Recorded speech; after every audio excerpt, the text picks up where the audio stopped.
ప్రభుత్వ ఉద్యోగులకు ప్రస్తుతం అమలవుతున్న కొత్త పెన్షన్ విధానాన్ని వెంటనే రద్దు చేసి పాత పెన్షన్ విధానాన్ని అమలు చేయాలని ఏపీటీఎఫ్ ఆధ్వర్యంలో నెల్లూరు జిల్లా పొదలకూరు తహసీల్దార్ కార్యాలయం ఎదుట ఆదివారం నిరసన కార్యక్రమం చేపట్టారు. ఈ సందర్భంగా నెల్లూరు జిల్లా ఏపీటీఎఫ్ అధ్యక్షులు దశరథ రామయ్య మాట్లాడుతూ సెప్టెంబర్ 1వ తేదీ ప్రభుత్వ ఉద్యోగుల జీవితాల్లో చీకటి రోజన్నారు. సిపిఎస్, జీపీఎస్, యూపీఎస్ పెన్షన్ విధానాన్ని రద్దు చేసి ఓపీఎస్ ఓల్డ్ పెన్షన్ స్కీమ్ విధానాన్ని పునరుద్ధరించే వరకు ఏపీటీఎఫ్ ఆధ్వర్యంలో రాష్ట్ర వ్యాప్తంగా నిరసనలు చేస్తామని హెచ్చరించారు.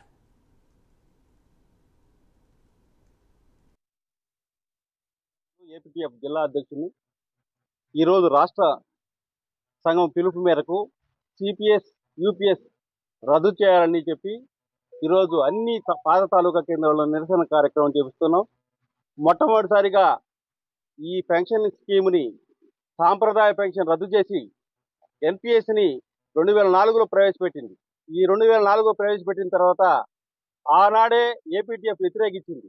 తర్వాత ఇది ఏమాత్రం ఆమోదం కాదని చెప్పి నిరసన ద్వారాలు అప్పటి నుంచి 2004 నుంచి కూడా ఉద్యోగుల నిరసన ద్వారాలు వస్తూనే ఉన్నాయి.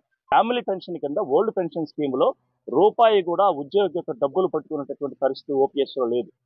కానీ ఇక్కడ యూనిఫైడ్ పెన్షన్ స్కీమ్లో కానీ జరుగుతున్నటువంటి అంశం ఏంటంటే, ఉద్యోగస్తుడు చనిపోతే దానిలో ఉన్నటువంటి 60% మాత్రమే ఉద్యోగస్తుడికి ఇచ్చి మిగిలిన 40%ని బ్యాంకులో డిపాజిట్ చేసి ఆ వచ్చిన వడ్డీతో ప్రతి నెల పెన్షన్ ఇస్తున్నటువంటి ఒక దుర్మార్గమైన పరిస్థితి ఈరోజు ఈ యూనిఫైడ్ పెన్షన్ స్కీమ్, సిపిఎస్ స్కీమ్లో జరుగుతుంది. కాబట్టి ఒక్కటే చెప్తున్నాం, ఎప్పుడైనా కూడా ఒక తీవ్రమైన ఉద్యమాలు రావాలి అంటే చిలికి చిలికి గాలివానగా పెను తుఫానుగా మారేటువంటి పరిస్థితిని కల్పించుకోకముందే ఉద్యోగ ఉపాధ్యాయ సంఘాలతో నేషనల్ పెన్షన్ ప్రావిడెంట్ ఫండ్ అనేటటువంటి ఒక పెద్ద యూనిటీ ఉంది. ఆ యూనిటీతో డిస్కస్ చేయండి.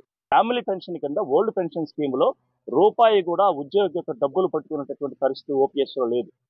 కానీ ఇక్కడ యూనిఫైడ్ పెన్షన్ స్కీమ్లో కానీ జరుగుతున్నటువంటి అంశం ఏంటంటే, ఉద్యోగస్తుడు చనిపోతే దానిలో ఉన్నటువంటి 60% మాత్రమే ఉద్యోగస్తుడికి ఇచ్చి మిగిలిన 40%ని బ్యాంకులో డిపాజిట్ చేసి ఆ వచ్చిన వడ్డీతో ప్రతి నెల పెన్షన్ ఇస్తున్నటువంటి ఒక దుర్మార్గమైన పరిస్థితి ఈరోజు ఈ యూనిఫైడ్ పెన్షన్ స్కీమ్, సిపిఎస్ స్కీమ్లో జరుగుతుంది. కాబట్టి ఒక్కటే చెప్తున్నాం, ఎప్పుడైనా కూడా ఒక తీవ్రమైన ఉద్యమాలు రావాలి అంటే చిలికి చిలికి గాలివానగా పెను తుఫానుగా మారేటువంటి పరిస్థితిని కల్పించుకోకముందే ఉద్యోగ ఉపాధ్యాయ సంఘాలతో నేషనల్ పెన్షన్ ప్రావిడెంట్ ఫండ్ అనేటటువంటి